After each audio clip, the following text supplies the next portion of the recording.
মেন্ডেলিফের পর্যায় সারণীতে 7টি পর্যায় 8টি শ্রেণী ছিল।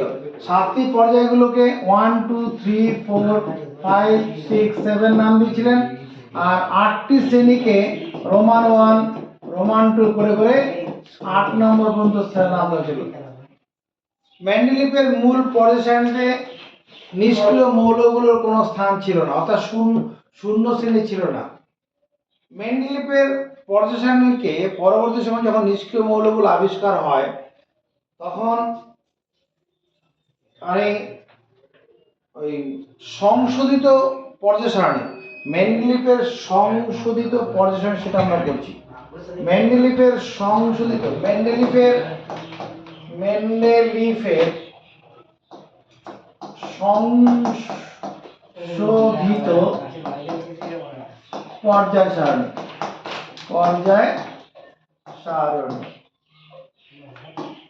মেন্ডেলিফের সংশোধিত পর্যায় সারণী, সেখানে 7টি পর্যায়ই আছে, কিন্তু শ্রেণীর সংখ্যা তখন আছে 9টা। তাকাও, মেন্ডেলিফের সংশোধিত পর্যায় সারণীতে তোমার 7টি পর্যায় 9টি শ্রেণী। আমার সঙ্গে সঙ্গে খাতার পুরোটা কাজে লাগানো হবে, খাতার পুরোটা কাজে লাগবে।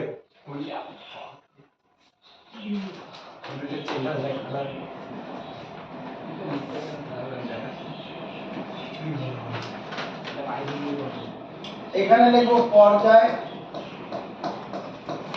এখানে লিখবো শ্রেণী, এইদিকে যাবো শ্রেণী, নিচের দিকে পর্যায়। পর্যায় 1, পর্যায় 2, পর্যায় 3, 4, অনুভূমিকগুলো হবে পর্যায় 5, 6, এখানে 7টা পর্যায় হলো মেন্ডেলিফের পর্যায় সারণীতে। সংশোধিত পর্যায় সারণীতে 9টা শ্রেণী আছে। শ্রেণীগুলো লক্ষ্য রাখো, এরকম 1 নম্বর শ্রেণী, যার মধ্যে আবার দুটো ভাগ আছে, উপশ্রেণী এ, উপশ্রেণী বি। 2 নম্বর শ্রেণী, এখানে দুটো ভাগ আছে, উপশ্রেণী এ, উপশ্রেণী বি। এটা 3 নম্বর শ্রেণী, উপশ্রেণী এ, উপশ্রেণী বি। 4 নম্বর শ্রেণী, এখানেও দুটো ভাগ আছে, উপশ্রেণী এ, উপশ্রেণী বি। 5 নম্বর শ্রেণী, উপশ্রেণী এ, উপশ্রেণী বি। 6 নম্বর শ্রেণী,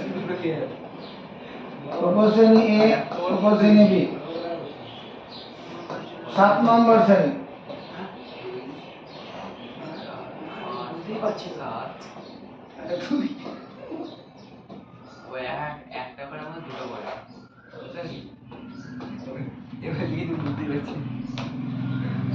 নম্বরে উপশ্রেণী এ, উপশ্রেণী বি। 8 নম্বর শ্রেণীতে কোনো ভাগ নেই, 8 নম্বর শ্রেণীতে কোনো ভাগ নেই, আর এটা হচ্ছে শূন্য শ্রেণী। মেন্ডেলিফের এটা সংশোধিত পর্যায় সারণী, আর মেন্ডেলিফের যে মূল পর্যায় সারণী ওখানে শুধু শূন্য শ্রেণীটা নেই। মেন্ডেলিফের মূল পর্যায় সারণীতে শূন্য শ্রেণীটা নেই।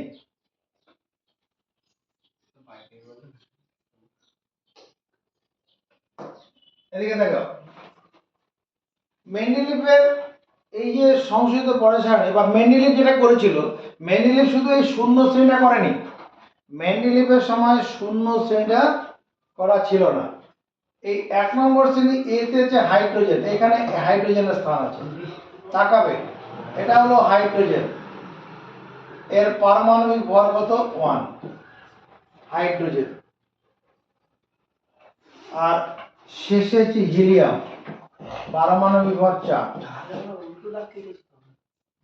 হাইড্রোজেনের পারমাণু 1 নম্বর শ্রেণীর এ উপশ্রেণীতে হাইড্রোজেন আছে, 1 নম্বর শ্রেণীর এ উপশ্রেণীতে হাইড্রোজেন, এই শ্রেণীতে মাত্র দুটো মৌল আছে। 2 নম্বর শ্রেণীতে 1 এতে আছে লিথিয়াম, যার পারমাণবিক ভর 7।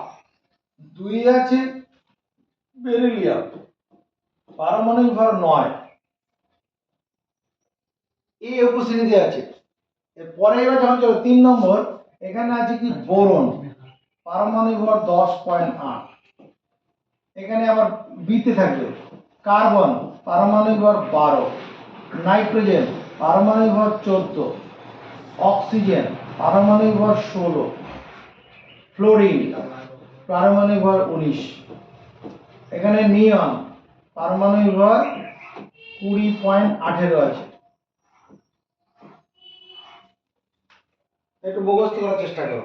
এই প্রথম দুটো মৌল এ উপশ্রেণীতে আছে। তাহলে 2 নম্বর পর্যায়ে কটা মৌল আছে? 2 নম্বর পর্যায়ে কটা মৌল আছে? 1 2 3 4 5 6 7 8টা মৌল আছে। 8টা মৌল আছে। 1 নম্বর পর্যায়ে মাত্র দুটো মৌল আছে। 3 নম্বর পর্যায়ে, 3 নম্বর পর্যায়ে এখানে আছে সোডিয়াম, পারমাণবিক ভর 23। তারপরে এটা যে সোডিয়াম, ম্যাগনেসিয়াম পারমাণবিক ভর 24। এই সোডিয়াম আর ম্যাগনেসিয়াম এ উপশ্রেণীতে আছে। বাকি মৌলগুলো সব বিতে থাকবে। অ্যালুমিনিয়াম, অ্যালুমিনিয়ামের পারমাণবিক ভর কত? 27। সিলিকন পারমাণবিক ভর 28। ফসফরাস পারমাণবিক ভর 31। সালফার 32। ক্লোরিন 35.5। আর্গন 39.9। আর্গনের পারমাণবিক ভর 39.9।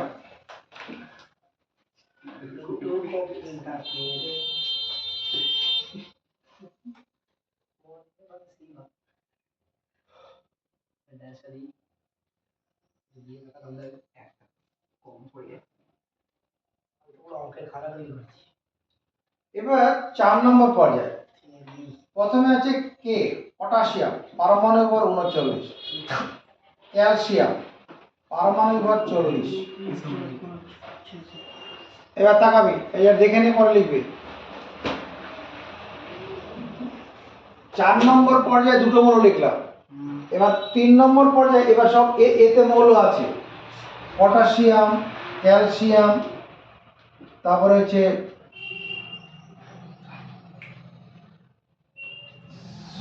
Scandium, potassium, calcium, scandium, SC, S A উপস্থিত হবে এসসি। স্ক্যান্ডিয়াম পারমাণবিক ভর 45। এটার নাম স্ক্যান্ডিয়াম। এই 4 নম্বরে এতে আছে কি টাইটেনিয়াম পারমাণবিক ভর 48। টাইটেনিয়াম পারমাণবিক ভর 48। 5 এতে আছে ভ্যানাডিয়াম পারমাণবিক ভর 51।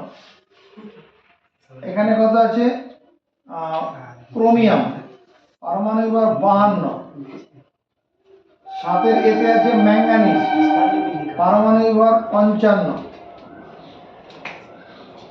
ম্যাঙ্গানিজ 55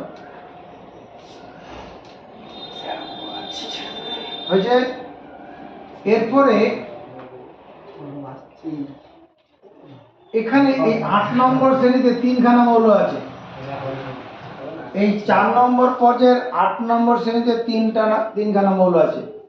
আয়রন, কোবাল্ট, নিকেল, যারা চৌম্বক পদার্থ। Iron, cobalt, nickel.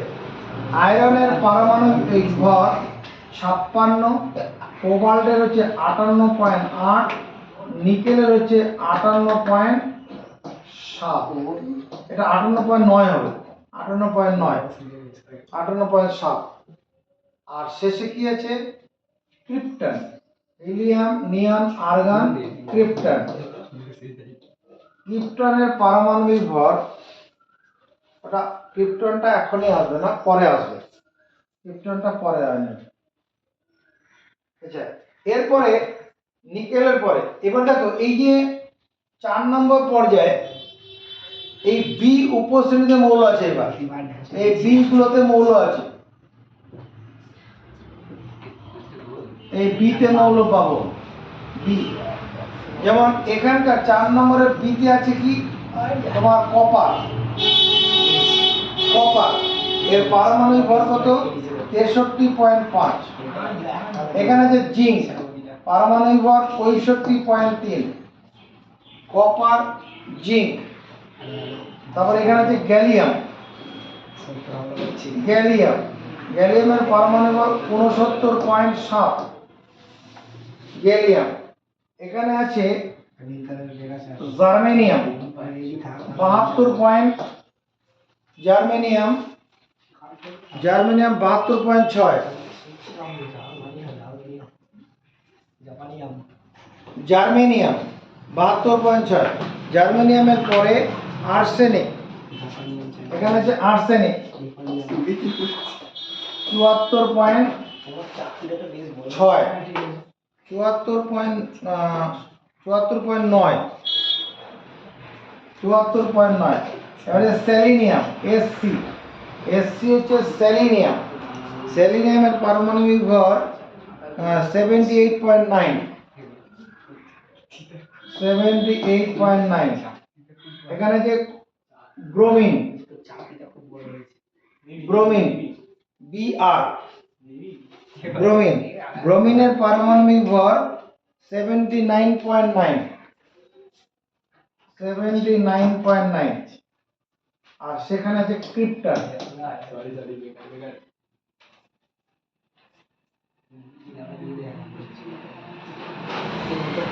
এখানে আছে রুবিডিয়াম। এখানে দেখা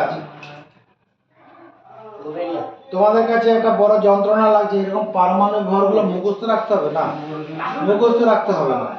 এটা আমি মেন্ডেলিভের পর্যায় সারণীর সূত্রটা অনুসারে যে উনি তালিকাটা তৈরি করেছেন, সেই তালিকার একটা নমুনা দেখালাম, এবং ওনার যে সেই পর্যায় সূত্র অনুসারে তালিকাটা তৈরি হয়েছে সেটা বোঝানোর চেষ্টা করা হবে।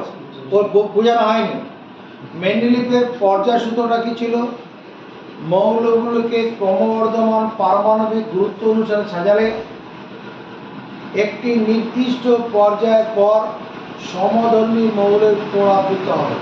যদি আমি হাইড্রোজেন থেকে শুরু করি,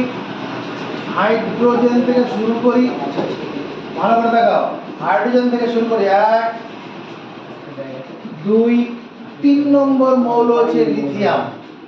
হাইড্রোজেনের সঙ্গে লিথিয়ামের রাসায়নিক ধর্মে মিল আছে, হাইড্রোজেনের সঙ্গে রাসায়নিক ধর্মে মিল আছে। কত? 3 নম্বর মৌলে, তৃতীয় মৌলে কি সমধর্মী মৌল ফিরে পেলাম, তৃতীয় মৌলে সমধর্মী মৌল ফিরে পেলাম।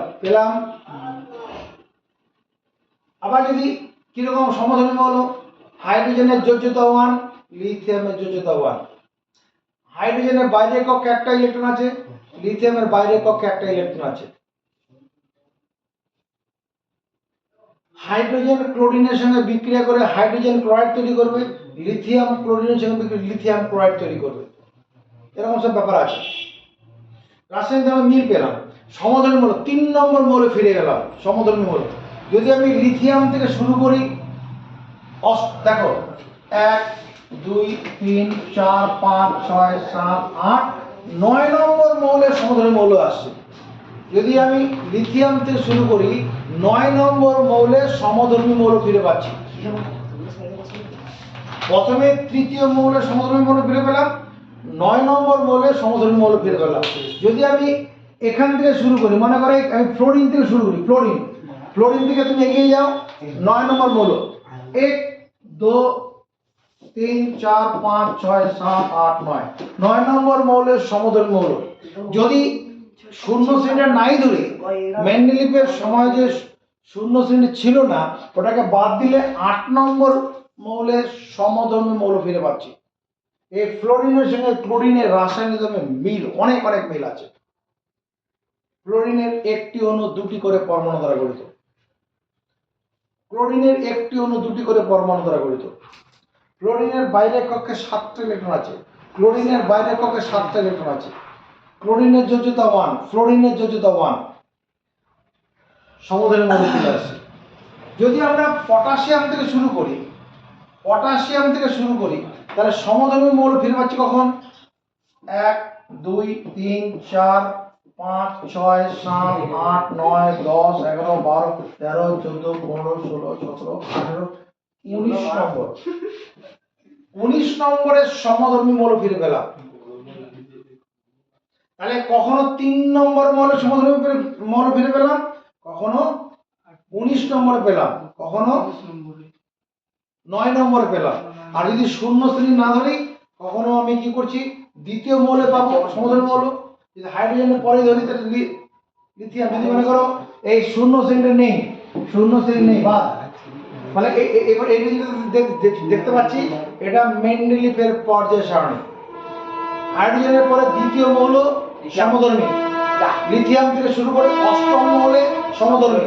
আর যদি শূন্য শ্রেণীকে ধরি তখন 9 নম্বর মৌলে।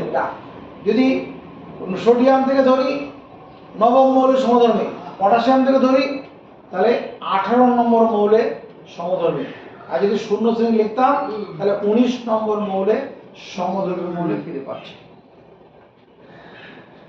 মেন্ডেলিফ এটাই বলেছে যে মৌলগুলোকে ক্রমবর্ধমান পারমাণবিক গুরুত্ব অনুসারে সাজালে একটা নির্দিষ্ট পর্যায়ের পরে সমধর্মী মৌলের পুনরাবৃত্তি হবে।